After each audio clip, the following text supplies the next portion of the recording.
여러분 혹시 신의 한 수라는 말을 들어보셨습니까? 네, 들어보셨지요? 네, 이것은 바둑 두시는 분들에게는 아마 익숙한 용어일 것입니다. 2016년에요. 이세돌 구단이 구글에서 만든 알파고하고 5차례 대국을 한 적이 있습니다. 그때 세계의 관심사가 거기에 쏠려 있었습니다. 왜냐하면 이제 여러분 AI가 얼마나 뛰어난지요. 사람이 도저히 AI를 이길 수가 없는 경지에 이르렀습니다. 그래서 바둑이라는 이 종목은요, 정말로 복잡한, 정말 예술과 같은 그런 종목이기 때문에 과연 바둑에서도 AI가 사람을 이길 수 있을까? 아마 사람들이 다 관심을 가지고 그 게임을 지켜보았습니다. 저도 관심 가지고 그 게임을 보았습니다. 2016년에 그때 당시에 정말 최고라고 인정받았던 이세돌 구단이 이제 AI 앞에서 첫 번째 대국을 시작합니다. 여러분, 첫 번째 대국 누가 이겼을 것 같습니까? 다 아시죠? 네, AI가 완승했습니다. 완승. 그리고 나서 그 이야기가 이제 뉴스를 타고 이제 다 방송이 됐는데요. 저도 그 뉴스를 보고 섬뜩하더라고요. 어떻게 섬뜩하냐면, 여러분, 이거랑 뭐 상관이 있는지는 모르겠는데, 저도 제가 뭘 하나 사려고 검색을 한번 하잖아요? 그러면 제 핸드폰에 계속 그거랑 비슷한 게 막 떠요. 이게 도대체 왜 이러는 걸까? 이 핸드폰이 나를 다 알고 있는 거 아닌가? 그래가지고 핸드폰 카메라에 막 테이프도 붙여보기도 하고, 별짓을 다 해보는데, 사랑하는 성도님들, AI가 그렇게 우리 사회에 깊이 파고들어 있습니다. 그래서 두렵기도 하더라고요. 두 번째 대국이 그 다음날 1시에 시작이 됐습니다. 바둑을 두면은요, 옆에 저도 같이 바둑을 모르는 사람도 다 알 수 있게끔 이 수를 두면은 누가 승률이 어떻게 된다라는 것이 옆에 뜹니다. 그랬는데 초반을 보니까요, 알파고의 승률이 한참 높은 거예요. 아, 이제는 정말 아무리 이세돌이라 할지라도 안 되는구나 라고 생각을 했습니다. 그런데 78번째 수를 이세돌이 딱 두는 순간 사람들이 다 놀랐습니다. 승률이 역전되면서 그 수 이후로부터 알파고가 무너지기 시작합니다. 그래서 두 번째 대국을 이세돌이 가져오게 됩니다. 모든 사람들이 다 기뻐했어요. 역시 사람이, 인간미 넘치는 사람이 이겼다. 이러면서 다 기뻐했습니다. 그런데 여러분, 그 다음 대국, 3번째, 4번째, 5번째를 이세돌이 모조리 졌습니다. 그래서 인간이 AI를 이긴, 바둑으로 이긴 유일한 사람으로 이세돌이 기록에 남고요. 그리고 그 이후로는 아무도 AI를 이길 수 없습니다. 이제는 AI와 격차가 너무나 커져서요, 아무도 AI를 바둑으로 이길 수가 없다고 합니다. 그래서 이 78번째 수를 신의 한 수라고 이야기하고 묘수라고 이야기를 합니다. 오늘 말씀에서도요, 제가 왜 이 얘기를 드리냐면, 오늘 말씀에서도 지금 압살롬의 진영과 다윗의 진영 사이에 수많은 치열한 수싸움이 벌어지고 있습니다. 그런데 그 가운데서 오늘 말씀을 보면은요, 다윗의 신의 한 수가 오늘 나오게 됩니다. 그래서 제가 신의 한 수 얘기를 아침에 이렇게 길게 여러분들께 말씀드린 거예요. 그래서 이것을 머릿속에 잘 기억해 두시고 도대체 어떤 게 신의 한 수인지 한번 살펴보시기를 바랍니다. 자, 다윗은 지금 위기에 처했습니다. 압살롬이 쿠데타를 일으켰거든요. 자기 아들이 아버지를 죽이겠다고 달려오고 있습니다. 예루살렘 성으로 달려오고 있는 중입니다. 그런데 지난주 새벽에 우리가 말씀 묵상을 한 것을 쭉 읽어보시면요, 다윗은 슬퍼하면서 마음 아파하지만 아주 침착하게 이 일을 해결해 나갑니다. 여러분, 예루살렘은 요새예요. 그래서 쉽게 공략할 수 있는 그런 곳이 아닙니다. 물도 있고 성벽도 견고하기 때문에 다른 나라가 침략해도 쉽게 무너지지 않는 성이 바로 예루살렘입니다. 그런데 이상한 것은요, 압살롬의 반역의 소식을 들은 다윗이 바로 성을 버리고 도망을 합니다. 이상하지 않습니까? 다윗에게는 뛰어난 장수들이 있습니다. 요압 장군도 있고요, 아비새 장군도 있고요, 수많은 장군들이 있어요. 그리고 또 다윗을 지지하는 세력도 분명히 다윗에게 있거든요. 그런데 다윗은 그 요새 같은 예루살렘 성을 버리고 떠나는 결정을 내립니다. 이상한 선택을 한 거지요. 다윗이 이렇게 싸움을 피하고 있는 것은요, 다윗의 신앙 상태를 보고 우리가 짐작해낼 수가 있습니다. 왜냐하면 우리가 계속해서 반복하는 이야기이지만요, 하나님께서 왕에게 왕의 임무를 주셨는데 그 임무가 어떤 목자가 되는 것이죠, 여러분? 선한 목자가 되는 것이죠. 그러니까 백성들을 돌보는 역할로 왕의 임무를 주셨습니다. 그런데 왕들이 타락해서 백성들을 돌보지 않고 백성들을 착취하는 사람들이 되었지요. 그것이 바로 사울의 인생이었습니다. 다윗도 비슷하게 변질이 됐어요. 우리아의 아내를 빼앗아 오는 착취하는 일을 한 것입니다. 그런데 다윗은 이제 이번 전쟁의 성격을 제대로 파악하게 된 것이에요. 자기가 착취하는 자가 아니라 돌보는 자가 되어야 한다라는 것을 깨닫고 이번 전쟁의 성격이 땅을 차지하는 전쟁이 아니라는 것. 이번 전쟁은 다윗의 목숨만 빼앗으면 된다는 것을 다윗이 깨달은 거예요.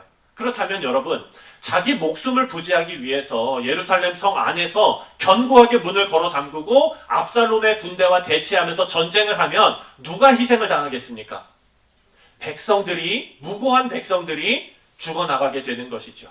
압살롬의 군대도 다윗의 백성입니다. 다윗과 함께하는 군대도 다윗의 백성들이에요. 지금 압살롬은요, 예루살렘 성을 차지하는 게 목적이 아니라 다윗을 죽이는 것이 압살롬의 목적입니다. 그렇기 때문에 다윗은 이 예루살렘 성을 버리고 자기가 사람들을 데리고 피난을 갑니다. 그런데 피난을 떠나는 과정에서도 다윗의 신앙 상태가 올바르다는 것을 알 수가 있어요. 어떻게 하느냐? 강을 건너는데요, 약한 사람들, 여자들 먼저, 백성들 먼저 다 보내고 다윗이 맨 마지막으로 건넙니다. 제대로 됐죠? 정신이 제대로 들어온 거예요. 그리고 떠나는 그 시기에 종교 지도자들이 다윗을 찾아옵니다. 하나님의 법궤를 메고 다윗에게 찾아오는 거예요. 그 얘기는 뭡니까? 제사장들이 다윗 왕이요, 당신이 종교적으로 합당한 사람입니다 라는 것을 우리가 보증하겠습니다. 우리가 당신을 지지합니다 라는 마음으로 법궤를 메고 쫓아왔습니다. 그런데 다윗이 어떻게 했냐면요, 웬만하면은 그렇게 힘을 얻고 갈 수 있는데 이 법궤를 예루살렘으로 돌려보냅니다. 아닙니다. 제사장들이요, 내가 사울 왕처럼 내 자신의 안위를 위해서 법궤를 들여다 쓰는 부적처럼 이렇게 사용하는 일은 나는 하지 않겠습니다. 만약에 하나님께서 나에게 은혜를 베풀어 주신다면 내가 하나님의 임재의 상징인 이 법궤 앞으로 다시 오게 하실 것입니다. 그러면서 그 법궤를 예루살렘으로 돌려보냅니다. 하나님을 자신의 성공을 위해서 이용하겠다라는 태도를 완전히 버린 것입니다. 그리고 나서 다윗이 피난을 가는 길에 시므이라는 사람을 만납니다. 이 사람은요, 사울 집안 사람이에요. 이 사람이 멀리 서서 다윗과 다윗 일행들에게 욕설을 퍼붓습니다. 저 피 흘린 자여! 이러면서 욕설을 그냥 막 퍼붓는 거예요. 돌을 던지면서 다윗에게 욕설을 퍼붓습니다. 사랑하는 성도님들, 이 말은요, 사람을 살리기도 하고 사람을 죽이기도 합니다. 다윗처럼 큰 어려움을 당하고 지금 도망가는 사람은 마음이 무너져 있는 사람입니다. 그런데 그런 사람에게 시므이는 욕설을 퍼부었습니다. 그래서 사랑하는 성도님들, 우리가 살아가면서 건설적인 비판은 반드시 필요하죠. 어떤 조직 공동체가 올바른 방향으로 가기 위해선 옳은 말을 해야 합니다.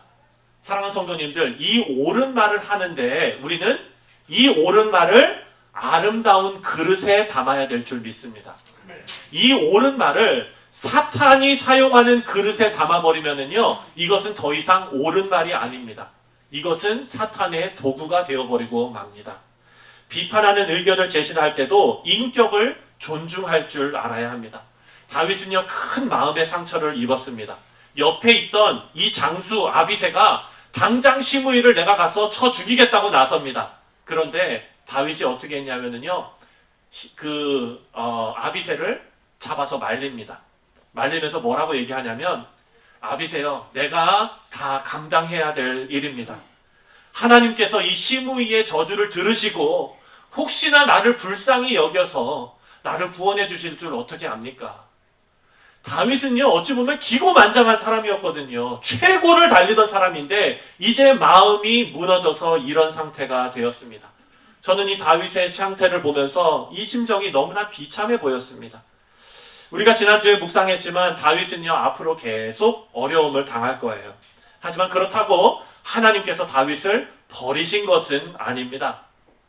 피난길에 다윗의 친구를 만나게 됩니다. 바로 후세라는 사람이에요. 이 후세는 나이가 많았습니다. 그래서 다윗이 자기와 함께 가겠다고 나온 이 후세를 예루살렘으로 돌려보냅니다. 그러면서 하는 얘기가 압살롬에게 가서 거짓으로 충성을 맹세하고 그곳에서 나를 위해서 좀 도와주십시오 하고 보내요. 16장의 내용을 보면은요, 다윗이 이렇게 하는 데는 이유가 있습니다. 왜냐하면 다윗이 두려워하는 사람이 압살롬과 함께 했어요. 누구냐면 바로 아히도벨이라는 사람입니다. 이 사람은 아주 뛰어난 전략가였어요. 사랑하는 성도님들, 삼국지를 읽어보셨으면 제갈공명이 얼마나 뛰어난 사람인지 여러분 아실 거예요. 예. 제가 한 2일 예화로 들은 얘기인데요. 제갈공명에게 그 화살을 화살, 전쟁에 필요한 군수 물자잖아요. 이 화살을 정말 많이 갖고 와라 이렇게 이렇게 명령을 했대요. 그랬더니 이 사람이 며칠까지 가지고 오라고 했는데 그 하루 전날까지 탱자 놀고 아무것도 안 하는 거예요. 그거 못 갖고 오면 제갈공명 죽인다 그랬거든요. 그랬는데 제갈공명이 딱 하루 전에 어떻게 했냐면 이제 어스무르한 그런 시기에 배에다가 나무짚을 지푸라기 이거를 잔뜩 싣고 나가지고 저쪽 적 근처에 싹 간 거예요. 그래서 북을 막 쳤어요. 그랬더니 저쪽 사람들이 깜짝 놀래가지고 화살을 막 쏜 거예요.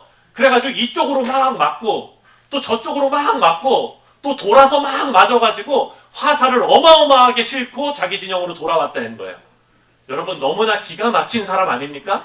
네, 이럴 정도로 뛰어난 지략가가 제갈공명인데 그만큼 뛰어난 사람이 아히도벨이었다는 거예요. 16장 23절을 보면 이 사람이 얼마나 뛰어난지 나타나고 있습니다. 16장 23절을 다 같이 읽겠습니다. 시작. 그때에 아히도벨이 베푸는 계략은 사람이 하나님께 물어서 받은 말씀과 같은 것이라.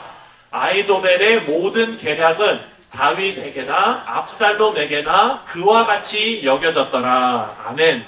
이 말씀을 보니까 아히도벨이 얼마나 뛰어났냐면 아히도벨의 지략이 하나님께서 명령하신 것과 같았다라는 거예요. 이 얘기는 뭐냐? 여러분, 하나님께서 명령하신 것은요, 그대로 반드시 이루어질 줄 믿습니다.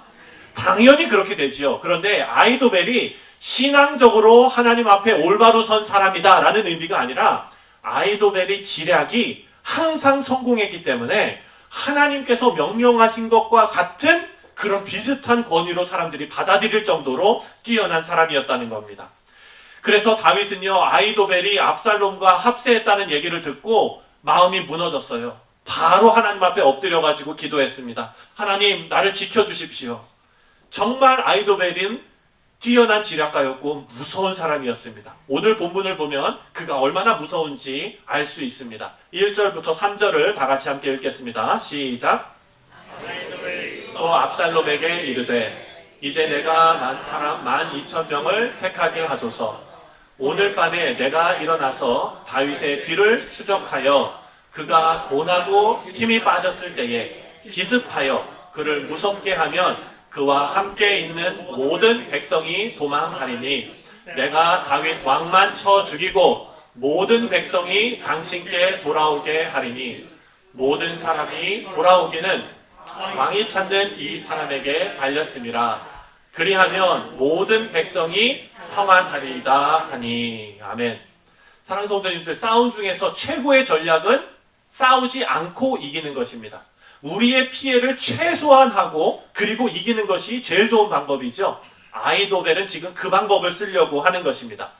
왕이시여, 지금 우리 이 전쟁의 목적은요, 저 사람들과 싸워서 땅을 차지하는 게 아닙니다. 우리는 다윗 왕만 죽이면 됩니다. 그러면 뭡니까? 바로 기습작전이고요. 속전속결입니다. 자, 이 작전의 키워드는 속전속결입니다. 딱 얘기를 한 거예요. 그러면서 다윗의 전열이 지금 가다듬어지지 않은 이 상황에 우리가 이 밤에 몰래 기습작전을 펴서 쫓아가면 그 사람들이 혼비백산해서 다윗만 우리가 집중해가지고 쳐 죽이면은 이 싸움 끝나는 싸움입니다. 이 얘기를 한 거예요. 그랬더니 압살롬이 그 얘기를 듣고 모든 이스라엘 장로들과 함께 야, 저거는 참 좋은 전략이다 라고 얘기를 했습니다. 정말 뛰어난 통찰력이죠. 그런데 사랑 성도님들, 이상한 일이 벌어지기 시작합니다. 이 얘기를 읽으면서 정말 이상한 일이 지금 묘하게, 이걸 보고 요즘 사람들은 쎄해진다 이렇게 얘기하거든요. 분위기가 쎄해지는 거예요. 5절 말씀을 한번 읽겠습니다. 분위기 반전이 일어납니다. 자, 5절 시작. 압살롬이 이르되 아렉 사람 후세도 부르라. 우리가 이제 그의 말도 듣자 하니라. 갑자기 압살롬이 아히도벨 말이라면은 하나님의 권위로 여기던 사람이었는데 갑자기 후세 얘기도 들어보자고 하는 거예요. 그러니까 아히도벨이 기분이 좋았겠습니까? 나쁘겠습니까? 기분 나쁘죠? 어디 지금 나 같은 지략가한테 저 후세를 갖다가 지금 뭐 이렇게 기분 나빴을 거예요. 나중에 기분 나빠서 자살해요, 이 사람. 예. 나중에 읽어보시면 그래요. 그런데 상황이 묘하게 흘러가거든요. 압살롬이 이상하게 신중해지기 시작해요.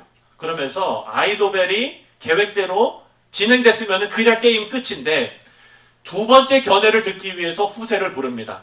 후세가 그 앞에 딱 나아가면서 마음속에 이런 마음이 들었을 거예요. 아마 섬뜩한 마음이 들었을 거예요. 자기가 지금 아히도벨의 계획을 딱 들었거든요. 첫 번째 섬뜩했던 거는 저대로 되면은 다윗은 죽은 목숨이다. 그래서 섬뜩했고, 두 번째로 섬뜩했던 거는 아니 저것보다 더 좋은 전략을 내가 어떻게 내? 내가 지금 어떻게 해야 되지? 이렇게 섬뜩했을지도 몰라요. 그런데 후세는 지략은 뛰어나지 못할지언정 연기력은 뛰어났던 사람 같아요. 표정 관리를 싹 하면서 왕 앞에 딱 나타나서 뭐라고 얘기하냐면, 왕이시여, 제가 아히도벨의 얘기를 싹 들어보니까 이전까지는 아히도벨이 기가 막힌 작전을 내세웠거든요. 근데 이번만큼은 조금 거시기 한 것 같아요. 그러면서 이제부터는 제 작전을 들려드릴 테니 한번 들어보시지요 하면서 표정 관리를 하면서 싹 얘기를 하는 거예요. 뭐라고 얘기하냐면, 왕이시여, 지금 저쪽도 준비가 안 된 상태이고 우리도 준비가 안 된 상태입니다. 이게 준비가 안 된 싸움에서는요, 경험, 그리고 그 경험에서 나오는 어떤 노련함이 싸움의 키워드인데, 지금 왕이시여 살펴보십시오. 다윗의 군대는요, 다윗도 전쟁에 능한 사람이고 그 요압 장군도 그렇고 아비새도 그렇고 이 사람들은요, 전쟁에 능한 사람들입니다. 임기응변에 강한 사람들 아닙니까? 그런데 우리가 섣불리 가서 거기에서 조금이라도 우리가 패한다면 우리 군의 사기가 완전히 땅에 떨어질 것입니다. 그리고 다윗은요, 영민한 사람이기 때문에 군대하고 같이 안 있을 거예요. 사울을 쫓아서 쫓겨서 도망 다닐 때 굴 속에 숨었던 것처럼 어디 있지도 모르는 상태로 아마 숨어 있을 겁니다. 우리 지금 가면 안 됩니다. 천천히 군대를 어마어마하게 불러 모으고, 그리고 왕께서 그 앞에 딱 쓰셔가지고 기세로 밀어붙여야 됩니다. 우리가 어마어마한 군대를 끌고 그 앞에 딱 나가면은요, 그 사람들 반드시 쫄아서 아마 다리가 후들후들 거려가지고 우리 쪽으로 투항해 올 겁니다. 이것이 후세의 작전이었어요. 그 얘기를 딱 하고 나니까 제가 아까 말씀드렸죠. 분위기가 이상하게 간다고. 한번 이상하게 가기 시작하면 걷잡을 수 없이 이상하게 갑니다. 자, 여러분 14절 말씀을 다 같이 읽겠습니다. 시작. 압살롬과 온 이스라엘 사람들이 이르되 아렉 사람 후세의 계략은 아히도벨의 계략보다 낫다 하니 이는 여호와께서 압살롬에게 화를 내리려 하사 아히도벨의 좋은 계략을 물리치라고 명령하셨습니다. 아니, 이 얘기를 후세가 듣고 나서 어안이 벙벙했겠지요. 그렇죠? 자기가 얘기한 거를 이렇게 다 좋다고 하니 아마 정말로 다행이다라는 생각과 함께 빨리 다윗에게 이 사실을 알려야 되겠다, 이런 생각도 들었을 것입니다. 그래서 표정 관리하면서 이제 우리 다 이기 싸움입니다 라고 얘기하면서 뒤로 이제 제사장들의 아들들을 통해서 다윗에게 전령을 보냅니다. 다윗 왕이요, 큰일 날 뻔했습니다. 빨리 도망가십시오. 기다리지 말고 도망가십시오. 지체하지 마십시오. 그래서 다윗이 도망가고 이제 전열을 가다듬을 수 있는 시간을 벌게 되었습니다. 아히도벨의 작전대로 되었다면 큰일 날 뻔했지요. 이것을 막은 것이 누굽니까? 후세예요. 그러니까 이 이야기의 영웅은 누굽니까? 후세지요. 그리고 이 후세를 자기와 같이 데려가지 않고 예루살렘에 남겨서 신의 한 수를 두었던 다윗. 정말 어마어마한 사람 아닙니까? 마치 이런 일이 예견할 수 있었던 일인 것처럼 후세를 그 자리에 딱 남겨놓고 후세가 거기에서 활약을 해갖고 지금 이런 멋진 반전이 일어나게끔 했습니다. 다윗은 어마어마한 신의 한 수를 둔 것이지요. 사랑하는 성도님들, 그런데 여기에서 우리가 한번 생각해 봐야 할 지점이 있습니다. 뭐냐면 이렇게 다윗이 아이도벨이 압살롬과 합세했다는 얘기를 듣고 무릎 꿇고 기도했을 때 다윗에게 지혜를 주셔가지고 신의 한 수를 두게 하셨잖아요. 지금 얘기를 보면. 그렇다면 성경에 나오는 이런 신의 한 수, 어찌 보면 성공 사례가 여러분의 삶에서도 반드시 일어납니까?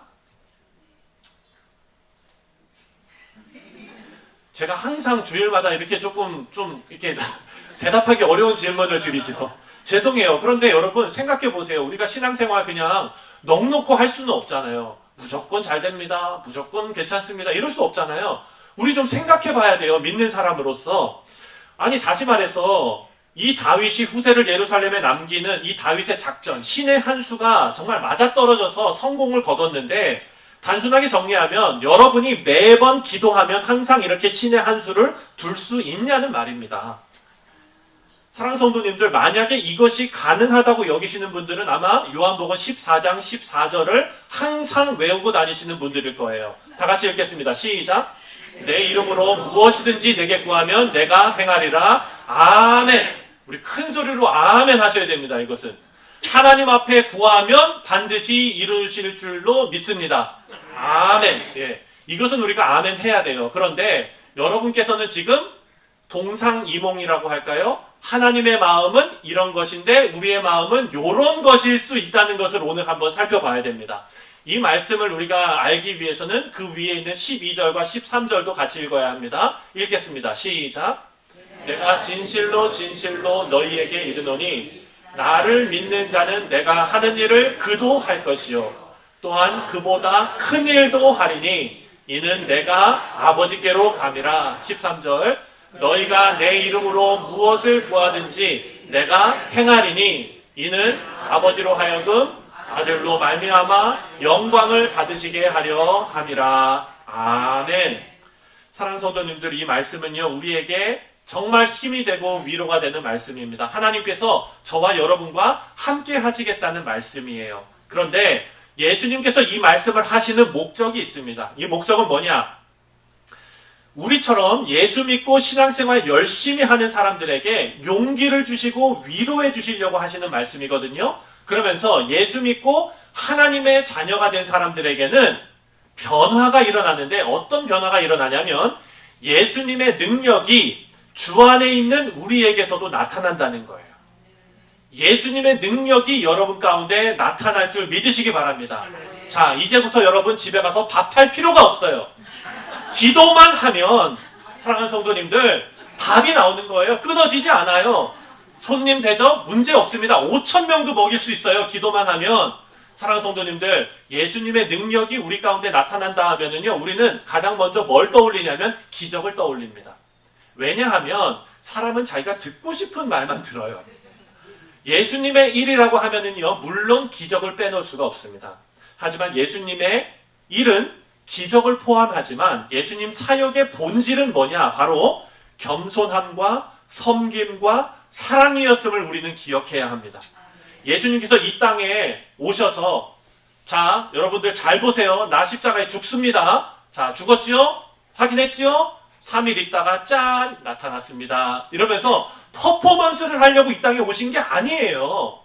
예수님께서는 그거 하려고 오신 것이 아닙니다. 예수님께서 오신 이유는요, 하나님을 알지 못하는 자들에게 낮은 자로 오셔서 사랑과 섬김으로 구원하신 하나님의 은혜를 십자가에서 실현하려고 오신 것입니다. 기적이 예수님의 목적이 아닌 거예요. 예수님의 목적은 섬김과 낮아짐과 사랑입니다. 기적이 목적이 아니시기 때문에 우리가 예수님보다 더 큰 일을 한다고 아까 요한복음 14장에 말하고 있는데요. 그것이 뭐냐? 바로 예수님께서 승천하시고 성령 하나님께서 우리 가운데 오시면은요, 이제 예수님 한 분이 아니라 예수님의 영이 각 사람 가운데 다 있는 거예요. 예수님의 영이 성령 하나님께서 예수 믿고 구원받은 모든 사람들에게 다 자리 잡고 계시는 거예요. 그러면 예수님께서 하시는 일을 이제 누가 합니까? 구원받은 모든 백성들이 하게 되는 것입니다. 예수님보다 더 큰 일을 하는 거예요. 예수님께서요, 예루살렘과 그 이스라엘 백성들에게 하나님의 사랑의 구원의 모습을 보이시고 그것을 실현하셨잖아요. 이제는 우리는 땅 끝까지 이르러 이 일을 하게 되는 겁니다. 사랑하는 성도님들, 만약에 우리가 기적을 말한다면요, 다른 것이 기적이 아니라 예수님을 몰랐던 우리가 예수님께서 하신 일을 우리도 행하면서 지금 살아가고 있는 것 자체가 기적인 줄 믿으시기 바랍니다. 다른 사람들이요, 기적을 보여달라고 얘기하면은요, 여러분 이렇게 얘기하세요. 지금 보고 있지 않습니까? 내가 기적입니다. 이렇게 말씀하셔야 됩니다. 사랑하는 성도님들, 오늘 본문에서요, 하나님께서 다윗을 위하시고 편들어 주시는 것은 다윗이 하나님 앞에서 복받을 만큼 뛰어난 신앙을 보였기 때문이 아닙니다. 우리가 계속해서 사무엘하 말씀을 묵상하면서 살펴보겠지만 하나님의 목적은요, 다윗 개인의 성공에 있지 않습니다. 사랑하는 성도님들, 제가 이 얘기를 드리면은 많은 성도님들이 그것을 머리로는 알면서 마음으로는 시험받습니다. 아니, 왜? 하나님께서 왜 나의 성공을 개의치 않으셔? 나의 성공을 생각하셔야지. 나에게 좋은 거 주셔야지. 이런 생각하실 거예요. 제가 정말 마음을 다해서 기도했던 한 형제가 있습니다. 몇 년 전에 제가 청년 사역을 할 때 이 형제가 저를 참 힘들게 했어요. 저한테 찾아와가지고 계속 화를 냅니다. 뭐라고 화를 내냐면, 이 형제는 참 솔직해요. 저한테 와서 이런 얘기를 해요. 목사님, 제가 지금 회사 다니는데 제 직장 상사가 집단으로 저를 따돌리면서요, 저를 힘들게 합니다. 괴롭힙니다. 인격적으로 모독하고요. 제가 어떻게 참아야 되겠습니까? 이 사람들한테 진짜 원수를 사랑하는 것처럼 사랑한다는 거는요, 진짜 저에게는 할 수가 없는 일입니다. 정말 목사님, 저 죽을 것 같아요. 제가 지금 기도하고 있거든요. 하나님께서 저에게 이직할 수 있도록 다른 직장 달라고 지금 제가 이렇게 기도하고 있거든요. 근데 왜 안 됩니까, 이거? 저한테 찾아와갖고. 목사님, 왜 안 되는 겁니까? 하나님 살아계신다면 왜 기도를 안 들어줍니까? 저한테 이렇게 얘기해요. 그러면서 제가 인터뷰를 수십 번을 보고요, 이력서를 수백 통을 날렸는데요, 목사님 되는 거 하나도 없어요. 이러면 뭐 하려고 제가 예수 믿는지 모르겠습니다. 이렇게 얘기하는 거예요. 와, 그 얘기를 한 번만 하면 제가 잘 달래서 보내겠죠. 매번 찾아와가지고 똑같은 얘기를 매번 반복하는 거예요. 저도 속에서 좀 답답하고 힘들잖아요.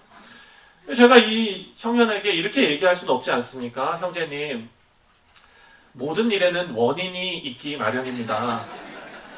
형제님께서 자신을 돌아보시고 혹시 남들이 형제님을 싫어할 만한 어떤 성격적인 모난 부분이 있는지 먼저 살펴보시고 고쳐보시는 것이 어떨까요? 라고 말하면 우리가 아까 묵상한 시므이랑 다를 게 뭐가 있습니까? 그렇죠?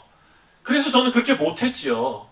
제가 이 형제한테 어떻게 해줄 수 있는 말이 없는 거예요. 그래서 그 얘기 다 들어주고, 그리고 함께 기도하고, 기다리는 일밖에 없습니다. 그리고 또 찾아오면은 또 다 들어주고, 함께 기도하고 밥 사주고, 그 다음에 또 들어오면 또 해주고 밥 사주고. 이거 제가 나중에는 밥 먹으러 오는 거 아닌가?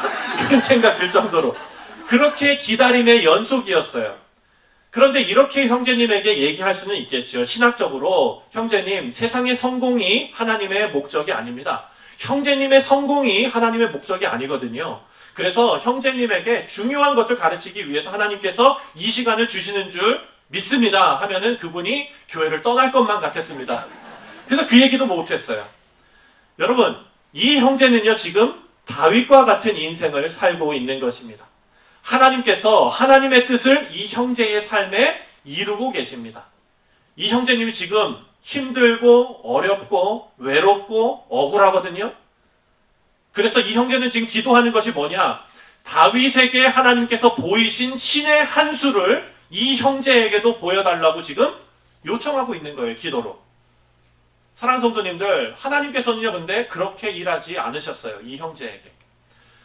여러분, 제가 만약에 여러분들께서 저에게 기도 제목을 알려주시고 함께 기도해 달라고 부탁하셨으면 나중에 기도 응답이 되시면 저에게 문자를 꼭 넣어주시기를 바랍니다. 예, 그걸 안 해주시면 계속 기도하는 거예요. 그게 다 풀렸는데도 불구하고 계속 기도하게 되는 거예요. 제가 이 형제와 헤어지고 나서 이 형제의 문제가 다 해결되지 않은 상태에서 밥만 사주다가 뉴욕 성실장로교회로 부임을 했습니다. 그리고 나서 불과 한 몇 주 전일 거예요. 제 아내와 함께 뉴저지에 갈 일이 있어가지고 갔다가 샤브샤브 집에 들렸는데요. 거기에서 그 형제를 딱 마주친 거예요. 접시에다가 배추를 담고 있는데 이 형제가 옆에서 쑥갓을 담고 있다가 저랑 눈이 딱 마주쳤어요. 그래서 이렇게 된 거예요. 알고 보니까 그 형제가 뭐라고 얘기하냐면은 목사님 저 직장 동료들이랑 같이 왔어요. 예, 알고 보니까 이 형제가 이직을 하게 돼갖고 직장 그 동료들이 환송회를 해준다고 데리고 와갖고 밥 사주는 자리였던 거예요. 그때 알게 됐어요. 아, 이제 이직하는구나. 그게 벌써 몇 년 전 일이거든요. 생각해보면 그 형제가 하나님 앞에 원망하며 저한테 원망하면서 기도하던 그 시절에는 하나님께서 신의 한 수를 두지 않으셨어요. 그런데 몇 년이 지나고 나서 하나님께서 일을 진행하시더라고요.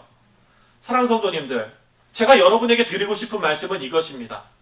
만약에 여러분도 이 형제님과 같이 어려움 가운데 계시다면 사랑하는 성도님들, 내가 기도하는 것이 다 이루어지는 기적 같은 일이 내 눈앞에 펼쳐지는 것을 원하실지 모릅니다.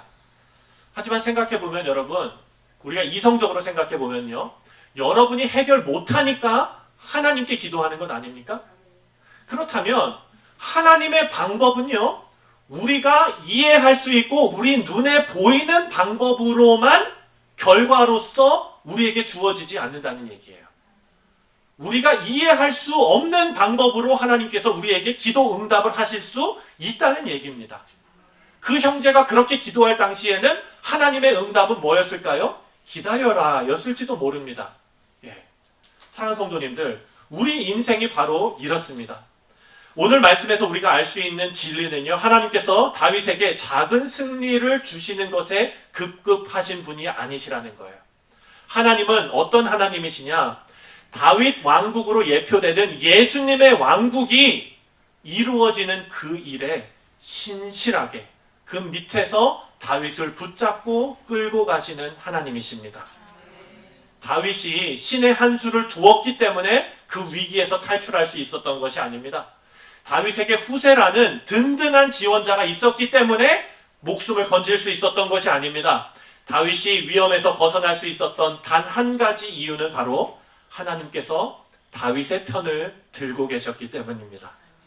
우리 사랑하는 성도님들, 여러분들께서 예상치 못한 어려움이 생기고 힘든 일이 여러분을 괴롭힐 때에 이 한 가지만 반드시 기억하시기를 바랍니다. 하나님께서는 항상 우리의 편을 들어주시기로 작정하시고 약속하셨습니다. 그것은요, 우리의 눈에 보이고 우리가 마음 아파하는 문제가 해결되고 그 모든 답이 우리가 이해하고 눈에 보이는 것으로 편들어 주시는 것이 아니라 하나님 손에 우리의 인생이 있고 그리고 절대로 그 하나님의 사랑에서 우리를 끊을 수 있는 자가 없다라는 편을 들고 계신다는 거예요. 이것을 우리에게 약속하셨는데 로마서 8장에 우리에게 약속하셨습니다. 우리 다 같이 38절과 39절을 다 같이 한 목소리로 읽겠습니다. 시작. 내가 확신하노니 사망이나 생명이나 천사들이나 권세자들이나 현재일이나 장래일이나 능력이나 높음이나 깊음이나 다른 어떤 피조물이라도 우리를 우리 주 그리스도 예수 안에 있는 하나님의 사랑에서 끊을 수 없느니라. 아멘. 아멘. 사랑하는 성도님들, 이 사랑에 묶여 있는 것이 우리고요. 그렇기 때문에 우리의 인생은 기적입니다. 예수님 안에서 하나님의 나라가 우리의 매일의 삶에 나타나고 있음을 깨달을 수 있는 지혜가 우리에게 필요합니다. 그래서 우리는요, 기적을 구할 것이 아니라 참된 지혜를 구해야 될 줄 믿습니다. 하나님께서 약속하신 구원의 능력이 우리 가운데 나타나고 복음의 능력으로 하루하루를 살아가는 복된 인생이 되도록 은혜를 구하는 것이 바로 참된 지혜를 소유한 성도들의 기도가 되어야 될 줄 믿습니다. 여러분, 이런 지혜가 있는 성도들은요, 당장의 어려움을 견뎌낼 수 있는 믿음이 생깁니다. 제가 너무나 안타까운 것은 어려움을 겪는 성도들에게 이런 말씀을 전해야 한다는 거예요. 근데 이것이 진리의 말씀이에요. 이것이 성경이 하는 말씀이에요. 그런데 여러분, 우리의 당장의 어려움이 우리 가운데 가시처럼 박혀 있을지라도 그 밑에 하나님의 권능의 손이 우리를 떠받치고 있음을 반드시 믿으시기 바랍니다. 바라고 기도하기는 환난 중에서도 하나님의 선하심을 붙잡으시고 우리를 향한 하나님의 사랑이 절대 우리를 놓지 않는다는 것을 믿으시는 우리 복된 성도님들 다 되시기를 주님의 이름으로 축원드립니다.